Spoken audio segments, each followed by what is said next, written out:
Continúan aumentando os casos activos de coronavirus na área sanitaria de Pontevedra e o Salnés.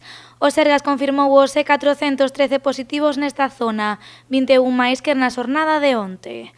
Ademais, 2 pacientes continúan ingresados na unidade de cuidados críticos do Hospital Montecelo e outros 8 na planta de hospitalización. Un deles é un rapaz de 6 anos. Que en principio, polo que sabemos da enfermedade, polo que se vai publicando, os rapaces de menos de 6 anos, pois, non teñen moita sintomatoloxía, ou se a teñen é moi leve, fiebre, tos, e teñen tamén, parece que teñen moi pouca carga viral, non? Entonces, parece que son pouco transmisibles. En canto a las repercusións que poden ter, pois en principio, claro, son, neste caso en concreto, un rapaz moi pequeno, que, o seu sistema inmunolóxico aínda non está desarrollado, entón, está un pouco ingresado en observación e vendo un pouco como evoluciona. Segundo informou hoxe a directora asistencial desta área sanitaria, actualmente hai 54 gromos activos. A mirande parte deles afectan o ámbito familiar.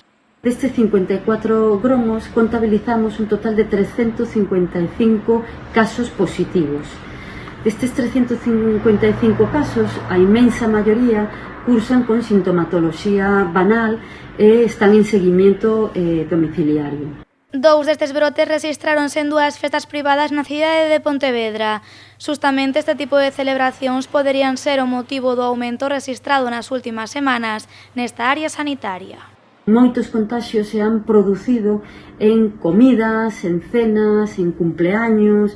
De feito, tivemos 2 gromos en 2 festas privadas e, nos encaixa todo isto en que vemos que tamén os casos positivos, o rango de idade está entre 20 e 40 anos. Isto pode ser unha causa que nos justifique un pouco el porqué en Pontevedra hai xa este aumento de contagios. Por concellos, o de Pontevedra rexistrou hoxe 200 casos activos, 12 máis ca onte. Ademais, outros 500 contactos están en seguimento.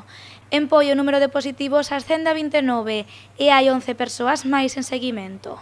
Estamos e valorando a posibilidade de realizar un cribado aos traballadores do sector da hostelería destes concellos, para ver un pouco se verdadeiramente aí hai un problema ou non.